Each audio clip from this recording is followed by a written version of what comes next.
Hello, welcome to Alyssa Reviews. This is my transition year in review for the year 2022. So this is the second full year of my transition. Um, I started in the middle of 2020, so 2021 was a full year, and now 2022.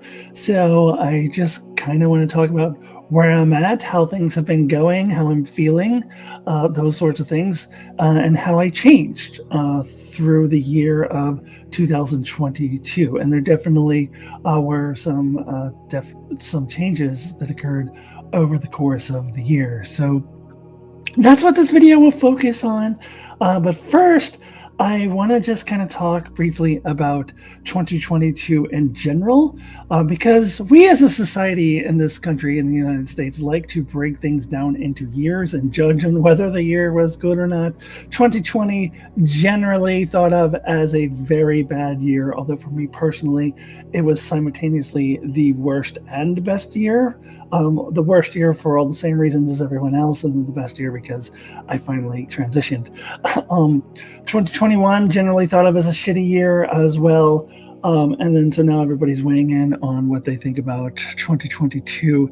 And what I think is we need to get out of this habit of ranking things by years and breaking things down in years and blaming the year for all of society's problems. So when people say that 2022 was a shitty year, they're looking around at the world around us and recognizing how shitty the world is around us right now and blaming poor 2022 for it, where it's just that we live in a shitty world right now.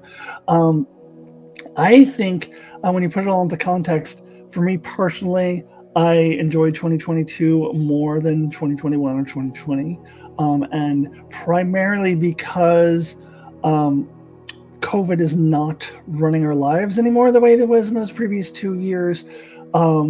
It still exists. It's still very much a thing, but mainly for me personally, I can go to live music shows several times a month again. And live music is the one thing that helps to keep me sane. The other thing is watching Star Trek and doing these reviews, but I think live music even more so. And that was taken away from me during 2021, and then also part of 2020, and also part of 2021 as well. So for that reason alone, I liked 2022 better. But if you want to look at the shitty things that are happening in the world, it's still happening in 2022. You know, there's that whole women losing bodily autonomy thing in the United States. Women no longer have control of their bodies, or anyone with a uterus, not just people who identify as women. So there's that. Shootings continue to get worse. Small children are still getting killed. Nothing is being done about it. And our community in particular is being targeted. We had the shooting in Colorado, and I fear that that's not going to be the last such shooting because of all the hateful rhetoric that continues to be put out there. I just watched a video just today of the chick from Libs of TikTok going on Tucker Carlson and just spewing vile hatred and misinformation and accusing the LGBTQ community of being the evil ones because we're grooming kids with no actual evidence that we're doing any such thing, and no actual evidence that we're doing anything other than just trying to live our lives and being left alone. We just want to live how we want to live and just leave us alone. That's all we're asking. And there you have these people going on to hateful talk shows such as Tucker Carlson and spewing this vile hatred and misinformation, dangerous misinformation, because it could lead to more shootings and potential bombings at the Boston Children's Hospital because of all the hatred and the lies and propaganda and misinformation that is being spread. So that shit is happening. It's going to continue to happen. So all those people who are like, oh, well, I'm hopeful 2023 will be the year. I hate to disappoint you, but we still live in the same world. So I don't think that 2023 is going to be better than 2022. I think that the world will continue to be shitty, and I think we just not need to stop blaming the poor years for our shitty world. It's not the year's fault. The best you can do is do whatever you can to make whatever difference you can if you are in a privileged enough position to do so. And if you're in a privileged enough position to do so, just try to enjoy your life the best you can. And that's what I've been doing, going to live music shows, watching my Star Trek, and just trying to appreciate and enjoy my transition, and appreciate the fact that I get to finally live the way that I've always wanted to live. So that's the best that you can do within this shitty world. And so that's now what I want to turn my attention to, because that's what this video is supposed to be about. I've been already rambling for 5 minutes about 2022, but let me go ahead now and kind of start talking about my personal transition in the year 2022. Okay, so let me start with more of the surface level stuff, more of the physical stuff, the physical appearance, and then get into more of the emotional, mental stuff, all of which is positive. All of that is good. So looking back at some of the photos that I took at the beginning of 2022, and just how drastically different they look. And the main thing that stands out to me is my hair. I had colored my hair in February of 2021 with a permanent hair color that was closer to my original hair color, which was red when I was younger. I feel like by the end of 2021 and then the beginning of 2022, that dye was fading and you were starting to see a little bit more gray. And I don't love the color of my hair when I look back at those photos, and also the length of it and the style of it. It still hadn't gotten as long as I wanted it to yet at that point. So all throughout 2022, I started experimenting with different colors. I started using Arctic Fox, which is a semi-permanent hair dye brand. It's all vegan, so you don't have to worry about it hurting any animals or anything like that. And I kind of love it, and I just tried different colors. It lasts, roughly 4 to 6 weeks or so, depending on how much I use, whether it's closer to the 4 or the 6 week side of things. And I tried some purple at first. First a lighter purple and a darker purple. Then I went all in kind of on the red, like the fire engine red. It's called Poison Red and Arctic Fox. There's also a Wrath Red, which is what I currently have mixed with their burgundy color, which is, God, is it ruby? No, what is it called? It starts with an R.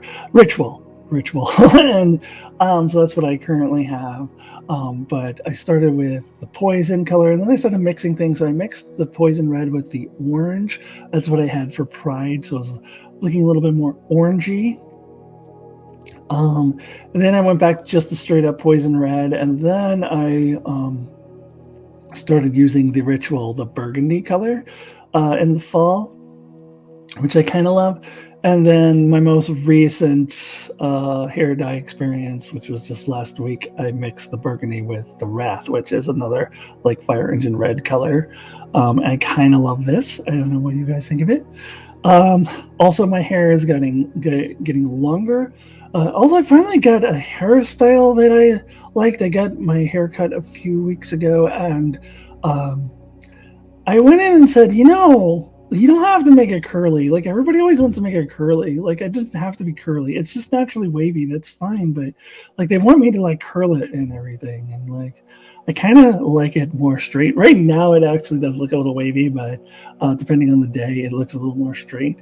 And I should give me these bangs at the front that I kind of love. So I'm kind of content with where my hair is now, although I would love to keep growing it out. I hope it continues to grow longer. I will just keep growing it and growing it. I've also, as you may have noticed in my other videos, started wearing my hair up more often, um, experimenting with different ways to wear my hair up as well. So it's a very, very superficial thing to talk about the hair, but it's kind of always been an important thing for my transition to me, and kind of putting my dysphoria on hold and like creating more euphoria. Hair was always a big deal for me. Um, so it sounds superficial, but it kind of has been a big deal for me. So it actually affects my emotional and mental state as well, um, in a very positive way. Um, and also just kind of feeling like I'm getting more and more settled into my style. It was a lot of trial and error, trying different things and seeing what works and what doesn't work. I'm feeling a lot more comfortable. And I definitely have different styles. I have my fancy style, I have my work style, I have my uh, hippie style that I wear a lot. um, but I've definitely settled into that. I've settled in to my makeup routine, and just in general, that's all affecting my emotional and mental state as well. As I feel like I'm more settled in my own skin and more settled in the woman that I am, and just feel less like I'm in a transition and more just well settled and who I am. But I still am in a transition. It's just in more subtle ways than I was in 2020, certainly, and in 2021. Um, and Now, as far as the hormones of it all, I've mentioned in previous videos that the estradiol that I was taking sublingual, or not sublingual, sub C, which is injection. Um, I guess Pfizer has a shortage of it, so they switched to estradiol valerate, and they haven't figured out the dosage of it. So they're kind of messing with my hormones there. But overall, I still feel pretty good. It's been a little rocky at times because of the like massive changes in dosage, where I was at one point way too high in my estrogen level and then was way too low, and then trying to find that balance. Um, but overall, I'm still feeling okay. Like, still um, feeling more just like myself, like I am who I should be. Um, but there's a little bit of that. 2022 also was the year that I made the decision to go ahead and start um, moving toward bottom surgery. I did a whole video about that earlier this year, and I have a consult in June. I'm getting electrolysis right now. And I was able to come to that decision because I finally reached a place in 2022 where I kind of just felt more settled in my transition. My breasts had gotten to a point that I felt satisfied with. Um, I'll never be fully satisfied with them, what woman is, but they had reached that point. So and also, as I talked about, my hair was a big deal for me. So that kind of started settling. Things just started settling. So then I finally felt like, okay, now I can uh, go ahead and do the next step, which is moving toward the bottom surgery, which I anticipate maybe getting in 2023, but I think early 2024 is probably more likely. But we'll see. We'll see how that goes. Um, So that's that. There was one other thing I kind of wanted to talk about, and that's kind of um, my sexuality and just sort of how that has evolved, or more so my awareness of it has evolved. Um, so let me get into that. Okay, I know I just said that I wanted to talk about sexuality and dating and that sort of thing, but before I get into that, there's one thing I forgot I haven't shown you guys yet. Can you see this? Look at this beautiful nail art I just got yesterday. Isn't it lovely? I wanted something like galaxy like, and she did a phenomenal job. And we sat there and talked about Star Trek the whole time because she was like, "It's funny that you're asking me to do this galaxy thing because I'm in the middle of rewatching all of Star Trek: The Next Generation." And so we were sitting there talking about Star Trek. I thought about asking her if she could stick in a little tiny Enterprise on here, but I thought maybe that was overdoing it and I was asking too much. She did a beautiful job without that, so I decided not to ask for the Enterprise. But isn't it lovely? Okay. Anyways, it screws up my screen when I move around, as you have noticed. So I'm going to try to stay still. So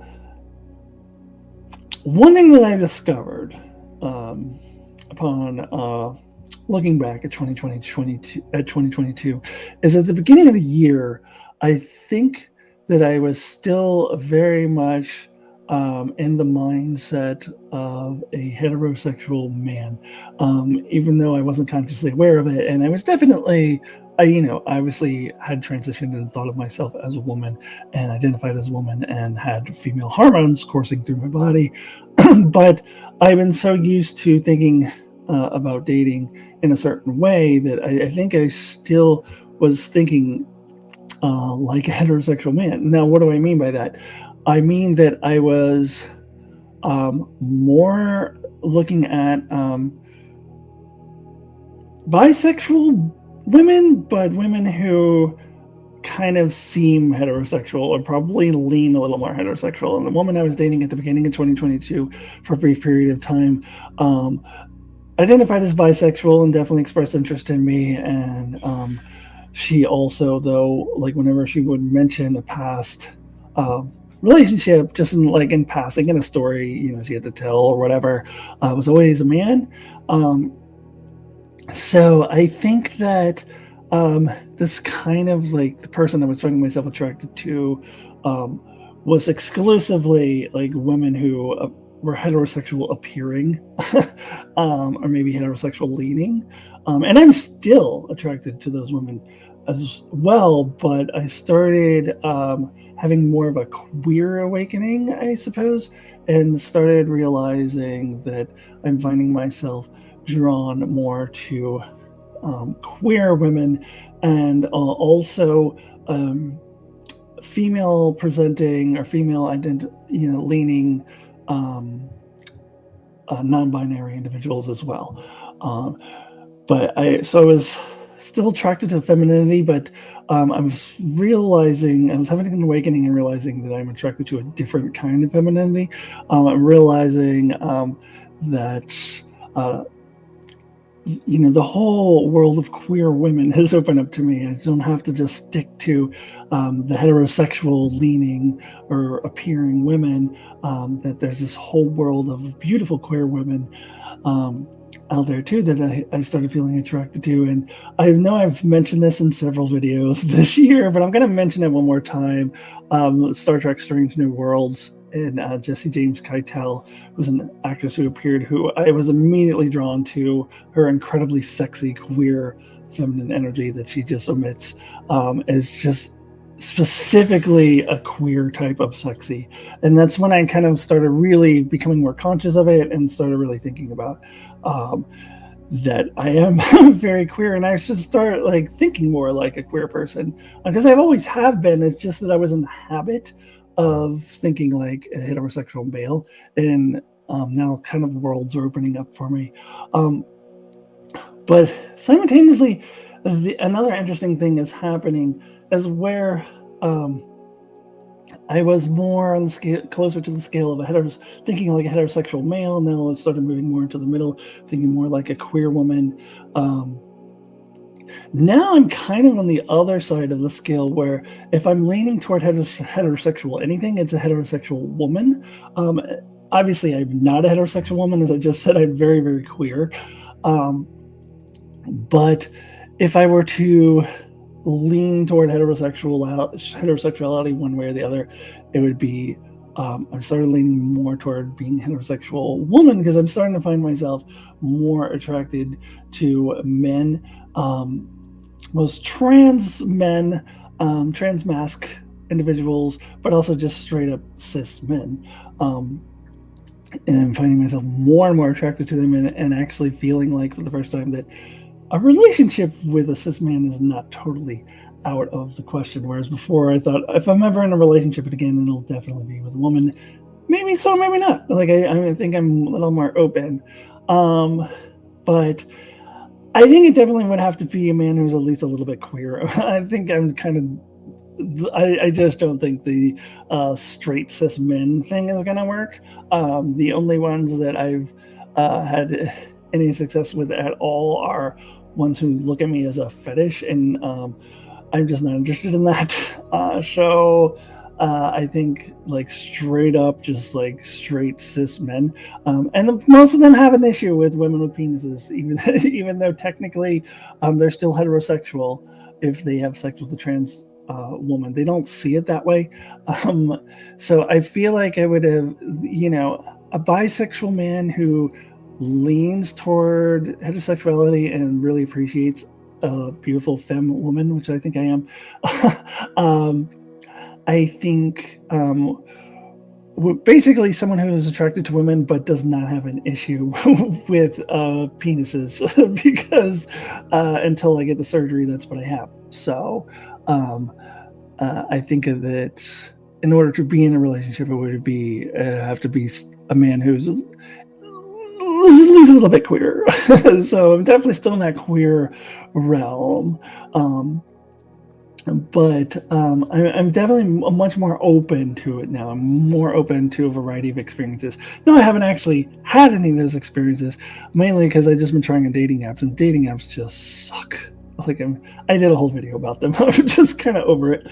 Um, so I don't know. Maybe eventually I will meet a person, whether they're female, male, whatever, that I can connect with. But I'm definitely much more open, and at the same time I'm just still like not as desperate for it as I used to be pre-transition, because I am more content with who I am. So that kind of ties back into the earlier part of this video. I'm just feeling more comfortable in my skin, feeling more comfortable as a woman, and just living my life as a woman.